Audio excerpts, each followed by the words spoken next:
ನಮಸ್ಕಾರ, ನೀವು ನೋಡ್ತಾ ಇದ್ದೀರಾ ಸ್ಪೀಡ್ ನ್ಯೂಸ್ ಕನ್ನಡ. ನಾನು ಸಂತೋಷ್ ಕಶ್ಯಪ್. ಪಶ್ಚಿಮ ಬಂಗಾಳ ದೀದಿಯವರ ಅಧಿಕಾರ ಮುಗೀತು, ಬಿಜೆಪಿ ಅಧಿಕಾರದ ಗದ್ದುಗೆಯನ್ನು ಹಿಡಿಯಿತು ಅನ್ನುವಂಥದ್ದು ಯಾಕಾಗಿ ಇಷ್ಟು ಸಂಭ್ರಮಾಚರಣೆ, ಯಾಕಾಗಿ ಇದರ ನಿರೀಕ್ಷೆ ಇಷ್ಟರ ಮಟ್ಟಿಗೆ ಇತ್ತು, ಏನೆಲ್ಲ ಅಷ್ಟು ಸುಲಭದ ಹಾದಿ ಇರಲಿಲ್ವ ಹಾಗಾದರೆ ಬಿಜೆಪಿಗೆ ಅಥವಾ ಯಾವುದೋ ಇನ್ನೊಂದು ಪಕ್ಷಕ್ಕೆ TMCನ ಸರಿಸಿ ಅಲ್ಲಿ ಅಧಿಕಾರವನ್ನು ಹಿಡಿಯುವಂಥದ್ದು ಅಂತ ನೋಡೋದಾದರೆ ಈ ವಿಡಿಯೋದಲ್ಲಿ ನಾನು ಇದನ್ನು ಪೂರ್ತಿ ನಿಮ್ಗೆ ಹೇಳ್ತಾ ಹೋಗ್ತೇನೆ. ಎಸ್, TMC ಅನ್ನುವಂಥದ್ದು ಏನಿದೆ ಅಂದರೆ ಈ ಹಿಂದೆ ಕಾಂಗ್ರೆಸ್ನಲ್ಲಿ ಗುರುತಿಸ್ಕೊಂಡಿದ್ದಂತಹ ಮಮತಾ ಬ್ಯಾನರ್ಜಿ ಅವರು ಎಲ್ಲರ ಜೊತೆಗೂ ಕೆಲಸ ಮಾಡಿದ್ದಾರೆ. ನಾನು ಮಮತಾ ಬ್ಯಾನರ್ಜಿ ಅವರ ಬಗ್ಗೆ ಹೇಳಬೇಕು ಅಂತಂದರೆ ಅವರಂಥ ಮಹಿಳೆ, ಅವರ ರಾಜಕೀಯದ ಹಾದಿ ಇದೆಯಲ್ಲ ಅದು ಅಷ್ಟು ಸುಲಭದ ಹಾದಿಯಾಗಿರಲಿಲ್ಲ. ಅಂದರೆ ನಿಜವಾಗಿಯೂ ಅವರು ಒಂದರ್ಥದಲ್ಲಿ ರಾಜಕೀಯ ಜೀವನದಲ್ಲಿ ಅವರು ಮಾಡಿರುವಂಥ ಸಾಧನೆ ಏನಿದೆ ಅಂದರೆ ವೆಸ್ಟ್ ಬೆಂಗಾಲ್ನ ಹೊರತು ನಾನು ಮಾತಾಡ್ತಾ ಇದ್ದೇನೆ. ಅವರ TMC 15 ವರ್ಷದ ಅಧಿಕಾರ ಏನಿದೆ ಅದರ ಹೊರತು ನಾನು ಮಾತಾಡ್ತಾ ಇದ್ದೇನೆ. ನಿಜವಾಗಿಯೂ ಶ್ಲಾಘನೀಯವಾದಂಥ ಅವರ ಒಂದು ರಾಜಕೀಯದ ಹಾದಿ. ಈ ಹಿಂದೆ ಕಾಂಗ್ರೆಸ್ನಲ್ಲಿ ಗುರುತಿಸ್ಕೊಂಡಿದ್ದಂಥವರು ಅವರಿಗೆ ಸರಿಯಾದಂಥ ಪ್ರಾತಿನಿಧ್ಯ ಸಿಗ್ತಾ ಇಲ್ಲ ಅನ್ನುವಂಥ ಕಾರಣಕ್ಕೆ, ಒಬ್ಬರೇ ಜಾಸ್ತಿ ಇದಾಗ್ತಾ ಇದ್ದಾರೆ ಅನ್ನುವಂಥ ಕಾರಣಕ್ಕೆ ಹೊರಬರ್ತಾರೆ.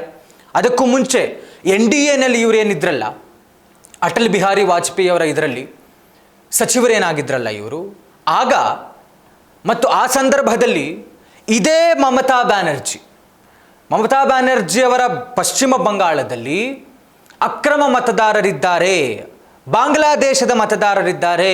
2 ಬಂಡಲ್ ಆಫ್ ಪೇಪರ್ಸ್ನ ಇಟ್ಕೊಂಡಿರ್ತಾರೆ ಮಮತಾ ಬ್ಯಾನರ್ಜಿ.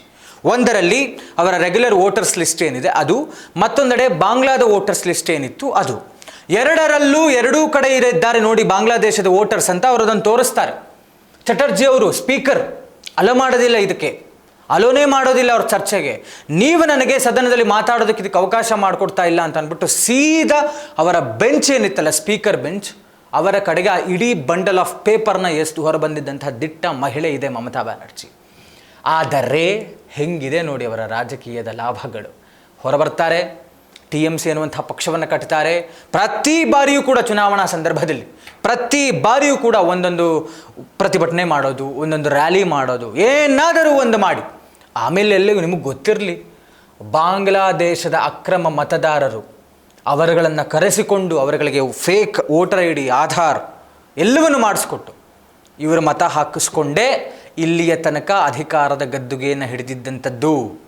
ಮತ್ತು ಇವರ ಭ್ರಷ್ಟಾಚಾರ, ಆಡಳಿತ ವಿರೋಧಿ ಅಲೆ, ಅಭಿಷೇಕ್ ಬ್ಯಾನರ್ಜಿಯವರ ಆ ಪ್ರಾಶಸ್ತ್ಯ ಏನಿತ್ತಲ್ಲ, ಅವರೊಂದು ಹೈಲೈಟ್ಸ್ ಏನಿತ್ತಲ್ಲ, ಅವರುಗಳ ದುರಾಡಳಿತ, ಇದರ ಜೊತೆಗೆ ಯಾರೂ ಕೂಡ ಕಿಮಕ್ ಅನ್ನಂಗಿಲ್ಲ ವೆಸ್ಟ್ ಬೆಂಗಾಲಲ್ಲಿ. ಇವರ ವಿರುದ್ಧ ಒಂದು ಮಾತಾಡೋ ಹಾಗಿಲ್ಲ. ಆಮೇಲೆ ಉದ್ಯೋಗ ಎಲ್ಲಿದೆ?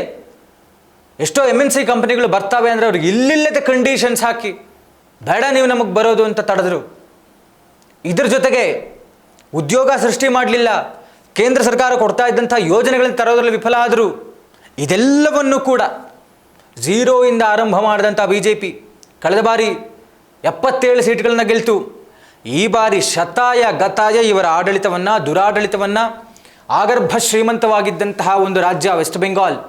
ಯಾಕೆ ಅಂತಂದರೆ ಇದೇ ಪೋರ್ಚುಗೀಸರು, ಡಚ್ಚರು, ಬ್ರಿಟಿಷರು, ಯುರೋಪಿಯನ್ನರು ಏನು ಬಂದ್ರಲ್ಲ ಸಮುದ್ರ ಮಾರ್ಗವಾಗಿ ಭಾರತಕ್ಕೆ, ಅವ್ರು ಲ್ಯಾಂಡ್ ಆಗಿದ್ದು ಕೇರಳದಲ್ಲಿ ಆದರೂ ಕೂಡ ಅವರ ಅಡ್ಮಿನಿಸ್ಟ್ರೇಷನ್ ಪಾಯಿಂಟ್ ಮಾಡ್ಕೊಂಡಿದ್ದು ವೆಸ್ಟ್ ಬೆಂಗಾಲನ್ನು. ಅಷ್ಟು ಶ್ರೀಮಂತವಾಗಿದ್ದಂಥ ಅವಿಭಜಿತ ಬಂಗಾಳ ಏನಿತ್ತಲ್ಲ ಅದು ಹೇಳ್ತಾ ಇದ್ದೀನಿ ನಾನು. ಅಂಥ ಶ್ರೀಮಂತವಾಗಿದ್ದಂತಹ ರಾಜ್ಯ ಇದು. ಗವರ್ನರ್ ಒಬ್ಬರು ಬಿಟ್ಟು ಹೋಗುವಾಗ 70,000 ಪೌಂಡ್ಸ್ ತೊಗೊಂಡು ಹೋಗ್ತಾರೆ ಅವರ ದೇಶಕ್ಕೆ. ಅಷ್ಟು ಬಿಟ್ಟು ಹೋದರೂ ಕೂಡ ಬಿಟ್ಟಿದ್ದಂಥ ಸಂಪತ್ತು ಇನ್ನೊಂದಷ್ಟು ಕೋಟಿಗಳಿತ್ತು. GDP rate was 50%. ಪಶ್ಚಿಮ ಬಂಗಾಳ ಆ ಮಟ್ಟಕ್ಕೆ ಆವಾಗಲೇ ಕೊಡ್ತಾ ಇತ್ತು. ಸ್ವತಂತ್ರ ಬಂದ ಮೇಲೆ ಎಲ್ಲವೂ ಸರಿಯಾಗುತ್ತೆ ಅಂದ್ಕೊಂಡ್ರು. ಆದರೆ ಸ್ವತಂತ್ರ ಬಂದ ಮೇಲೆ ಲೆಫ್ಟ್ ಪಾರ್ಟಿಗಳು, ಕಮ್ಯುನಿಸ್ಟ್ ಪಾರ್ಟಿ, ಕಾಂಗ್ರೆಸ್ ಪಕ್ಷ ಒಂದಷ್ಟು ವರ್ಷ ಅಧಿಕಾರ, ಅದಾದ ಮೇಲೆ ಇವರೆಲ್ಲರನ್ನ ಸೈಡಿಗೆ ಸರಿಸಿ ತಳ್ಳಿ TMC ಬಂದರು. ಇದೇ ಮಮತಾ ಬ್ಯಾನರ್ಜಿ ಬಂದರು. ಮಮತಾ ಬ್ಯಾನರ್ಜಿ ಬಂದ ಮೇಲೆ ಆದರೂ ಒಳ್ಳೆ ಆಡಳಿತ ಕೊಟ್ಟರೆ ಇದ್ದಿದ್ದನ್ನು ಸುಭಿಕ್ಷವಾಗಿದ್ದಂತಹ ಬಂಗಾಳದ ರಾಜ್ಯವನ್ನು ದುರ್ಭಿಕ್ಷದ ಪರಿಸ್ಥಿತಿಗೆ ತಂದಂಥವರು ಮಮತಾ ಬ್ಯಾನರ್ಜಿ. ಅಷ್ಟರ ಮಟ್ಟಿಗೆ ರೋಷ ಇತ್ತು ಅಲ್ಲಿನ ಜನತೆಯಲ್ಲಿ. ಖಡಾಖಂಡಿತವಾಗಿ ನಮಗೊಂದು ಬದಲಾವಣೆ ಬೇಕು, ಇವರನ್ನು ಹೇಗಾದರೂ ಮಾಡಿ ಸರಿಸಬೇಕು, ಆಡಳಿತದಿಂದ ಇಳಿಸಬೇಕು, ಮನೆಗೆ ಕಳಿಸಬೇಕು ಅಂತ ಅಷ್ಟು ಕಾಯ್ತಿದ್ರು, ಹಪ್ಪಿಸ್ತಾ ಇದ್ರು ಅಲ್ಲಿನ ಜನ. ಅಂಥ ಮಟ್ಟಿಗೆ ಭ್ರಷ್ಟಾಚಾರ, ಹಿಂಸಾಚಾರ, ಅಂಥ ಒಂದು ರೀತಿಯಲ್ಲಿ ದುರಾಡಳಿತದ ಕೂಪಕ್ಕೆ ತಳ್ಳಿಬಿಟ್ಟಿದ್ರು ಪಶ್ಚಿಮ ಬಂಗಾಳವನ್ನು ಮಮತಾ ಬ್ಯಾನರ್ಜಿ. ಹೀಗಾಗಿ ಅವರ ಅಪೀಸ್ಮೆಂಟ್ ಪಾಲಿಟಿಕ್ಸನ್ನು ವಿರೋಧಿಸಿ ಈ ಬಾರಿ BJP ತಗೊಂಡಂಥ ಒಂದಷ್ಟು ಮಾಡಿದಂಥ ತಂತ್ರಗಾರಿಕೆ ಏನಿತ್ತಲ್ಲ, ಎಲ್ಲವನ್ನು ಅರ್ಥ ಮಾಡಿಸುವಲ್ಲಿ ಏನು ಸಫಲರಾದ್ರಲ್ಲ BJP. ಅದು SIR ಇಂದ ಹಿಡಿದು ಅದರ ಜೊತೆಗೆ ಇವರ ಪ್ರಚಾರಗಳು, ರ್ಯಾಲಿಗಳು, ವಾಗ್ದಾಳಿಗಳು ಮತ್ತು CRPF ಬಿಗಿ ಭದ್ರತೆ ಏನಿತ್ತಲ್ಲ, ಇಲ್ಲಿಯ ತನಕ ಕಳೆದ ಬಾರಿ 68 ಹೆಣ ಬಿದ್ದಿತ್ತು ರೀ ಹೋದ ಚುನಾವಣೆಯಲ್ಲಿ. ಈ ಬಾರಿ ಒಂದೇ ಒಂದು ಹೆಣ ಬೀಳದಂಥ ರೀತಿ, ದೊಡ್ಡ ಮಟ್ಟದ ಹಿಂಸಾಚಾರ ಆಗದಂಥ ರೀತಿ ಈ ಬಾರಿ ಚುನಾವಣೆ ನಡೆಸಿರುವಂಥದ್ದು ಅಷ್ಟು ಕ್ರೆಡಿಟ್ಸ್ ಇರಬೇಕಾದಂಥದ್ದು ಚುನಾವಣಾ ಆಯೋಗಕ್ಕೆ. ಅಂಥ ಒಂದು ಟೈಟ್ ಸೆಕ್ಯೂರಿಟಿ ಮಾಡಿ ಈ ಬಾರಿ ವೆಸ್ಟ್ ಬೆಂಗಾಲ್ನಲ್ಲಿ ಚುನಾವಣೆ ನಡೆಸಿದ್ರು. ಫೈನಲಿ ಇದೆಲ್ಲದರ ಪರಿಣಾಮ ಖುದ್ದು ಸಿಟ್ಟಿಂಗ್ CM ಮಮತಾ ಬ್ಯಾನರ್ಜಿ ಸೋತರು. ಭವಾನಿಪುರದಲ್ಲಿ ಸೋಲನ್ನು ಅನುಭವಿಸಿದ್ದಾರೆ. ಭಾರೀ ಮುಖಭಂಗ ಮಮತಾ ಬ್ಯಾನರ್ಜಿಗೆ. ಜೊತೆಗೆ BJP ಅಭೂತಪೂರ್ವವಾದಂತಹ ಸಾಧನೆ, 206 ಸೀಟುಗಳು, ದ್ವಿಶತಕ. ತಮಾಷೆ ಮಾತಲ್ಲ. ಎಲ್ಲಿನ 77 ಕಳೆದ ಬಾರಿ, ಈ ಬಾರಿ 206ವರೆಗೂ ಬಂದಿದ್ದಾರೆ ಅಂತಂದರೆ great job done by BJP. ಆದರೆ ಈಗಿರುವಂಥ ಒಂದು ಪ್ರಶ್ನೆ ಏನು ಅಂತ ಹೇಳಿದ್ರೆ, BJP ಯಾವ ಥರದ ಅಧಿಕಾರವನ್ನು ನಡೆಸುತ್ತೆ? ಅವ್ರು ಹೇಳ್ತಾ ಇದ್ದಾರೆ, ಇವತ್ತು ಬಂದಿರುವಂಥ ಮಾಹಿತಿ ಪ್ರಕಾರ ಮೇ 9ಕ್ಕೆ ರಾಷ್ಟ್ರಗೀತೆಯ ಕರ್ತೃ ರವೀಂದ್ರನಾಥ್ ಟ್ಯಾಗೋರ್ ಅವರ ಜನ್ಮದಿನ. ಪಶ್ಚಿಮ ಬಂಗಾಳ ಎಂಥೆಂಥ ವ್ಯಕ್ತಿಗಳನ್ನು ನೋಡಿದಂಥ ನಾಡ್ರಿ. ರಾಮಕೃಷ್ಣ ಪರಮಹಂಸರು, ವಿವೇಕಾನಂದರು, ಜೊತೆಗೆ ರವೀಂದ್ರನಾಥ್ ಟ್ಯಾಗೋರ್, ಸಾಮಾಜಿಕ ಹೋರಾಟಗಾರರು, ಸ್ವತಂತ್ರ ಹೋರಾಟಗಾರರು, ಎಷ್ಟು ಜನ ಇದ್ದಾರೆ. Great personalities of West Bengal. ಇವರೆಲ್ಲರನ್ನು ನೋಡಿದಂಥ ರಾಜ್ಯ ಅದು, ನಾಡು, ಮಣ್ಣದು, ವಂಗಮಾತೆ ಅಂತ ಕರೀತಾರೆ ಕನ್ನಡದಲ್ಲಿ.